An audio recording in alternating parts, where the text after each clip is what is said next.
채 한 살도 되지 않은 아들을 유모차에 태우고 공원을 산책 중이던 여성을 향해 갑자기 개 3마리가 달려들었습니다. 아이가 다칠까 봐 온몸으로 개를 막던 여성은 결국 자신의 다리를 물렸습니다. 在我的前头窜出一条黑狗来，马上后头又窜过来2条狗，后头那2条狗哭了。 이 여성을 공격한 개들은 공원을 돌아다니던 유기견들이었습니다. 공원 측은 사고가 나고서야 뒤늦게 유기견 관리에 나서겠다고 밝혔습니다. 我们也经常有让保安巡逻，看到有这样流浪狗，我们也是直接再去抓这些流浪狗，一直在加强管理，增派人手。 앞서 지난 16일엔 쓰촨성 청두에서 2살 여아가 대형견 2마리에 물려 갈비뼈가 부러지고 신장까지 손상되는 사고가 발생했습니다.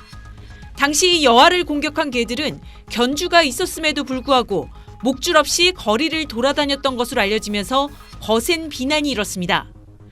중국에선 최근 개물림 사고가 잇따르자 각 지자체들이 부랴부랴 각종 정책을 내놓고 있습니다. 최근 허난성 러양에선 반려견을 산책시킬 수 있는 시간은 저녁 8시부터 다음 날 아침 7시 사이로 제한하겠다고 발표했습니다. 또 개 산책 시 노약자, 장애인, 임산부, 미성년자 주변엔 접근하지 못하도록 했습니다. 하지만 유기견이 생기지 않도록 근본적인 개 사육 관리 방안을 마련하고 또 목줄과 입막의 착용 같은 규정을 제대로 지키는 견주의 책임 있는 자세가 우선이란 목소리가 커지고 있습니다. 베이징에서 SBS 권란입니다. 아파트 단지 안에 입막에는 물론 목줄도 없는 검정색 큰 개가 어슬렁거리더니 산책에 나선 엄마와 2살 난 여자아이를 보고 다가와 갑자기 공격하기 시작합니다. 아이를 보호하려고 엄마가 온몸을 던져 필사적으로 막아보지만 대형 견의 힘에 밀려 역부족이고 아파트 관리 직원도 합세해 떼어놓으려 하지만 개는 아랑곳하지 않습니다. 5분 가까이 공격하다 달아난 검은 개는 밤늦게야 붙잡혔는데 개 주인은 하루 종일 나타나지 않았습니다. 目前狗的主人一家人没有任何人发表道歉声明或者是慰问，一句话都没有。 의식을 잃고 입원 중인 피해 아동은 물린 상처가 20곳이 넘고 갈비뼈가 부러지고 신장까지 손상됐습니다. 现在去做手术去探查这个右肾，丢肾的概率是非常高的。对此，最优的选择应该是保守治疗。 이 사건에 중국 전역에 관심이 쏠렸는데 다음 날 공안 당국에 형사 구류된 견주는 개가 달아난 걸 몰랐다고 주장했습니다. 해당 대형견은 맹견인 로트와일러 종이지만 13년 동안 고친 적이 없는 청두시 사육금지 규정에선 빠져 있었습니다. 다른 곳에서도 대형견이 어린이를 동반한 가족을 쫓아와 공격하는 등 개물림 사고가 잇따르자 각 지자체는 부랴부랴 목줄 없이 돌아다니는 반려견 포획 작전에 나섰습니다.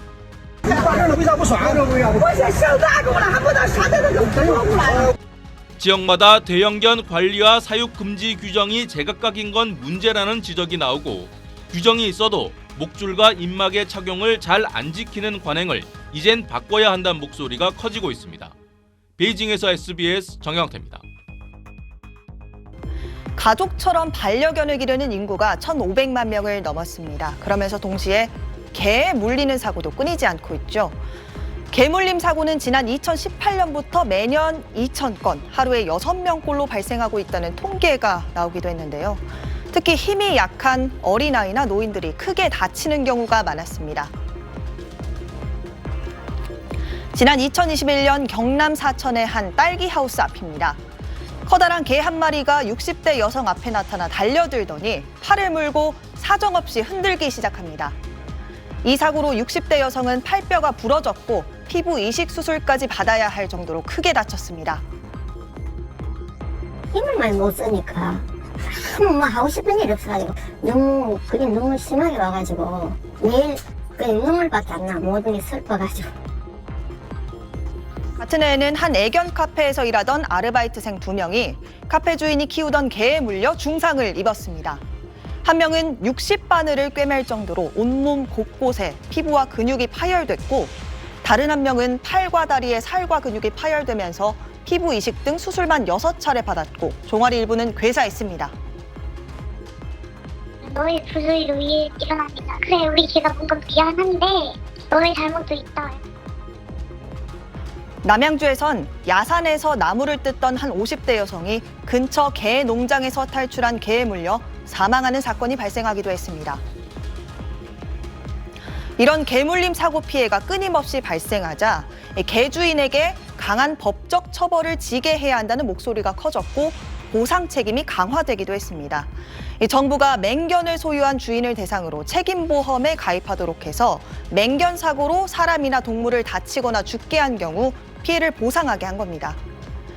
하지만 가입률은 그렇게 높지 않은데요. 의무화 2년이 지났지만 맹견 책임보험 가입률이 68%에 그친 겁니다.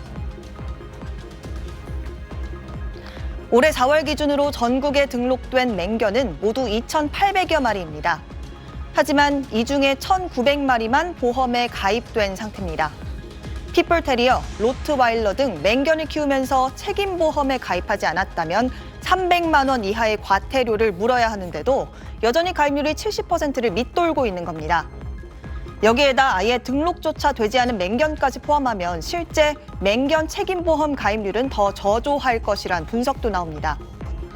다만 일각에서는 법에서 규정하는 맹견 견종이 제한적인 데다 맹견만을 대상으로 책임보험에 가입하도록 한 탓에 견주가 책임보험에 가입하고 싶어도 보험에 가입 못하는 게 문제로 지적되고 있습니다.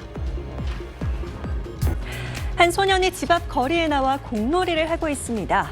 그런데 이 평화로운 풍경은 곧 산산조각 나고 마는데요. 갑자기 어디선가 맹견 한 마리가 나타나 소년에게 달려든 겁니다. 영국 웨스트 미들랜드 지역의 주택가에서 일어난 일인데요. 아무리 발버둥 쳐도 이제 겨우 10살 된 소년의 몸으로는 맹견의 공격에서 쉽게 벗어날 수가 없었습니다. 비명을 듣고 이웃들이 달려와 소년에게서 간신히 맹견을 떼어냈는데 약 2분간 이어진 공격에 소년은 결국 병원으로 실려갔다고 하네요.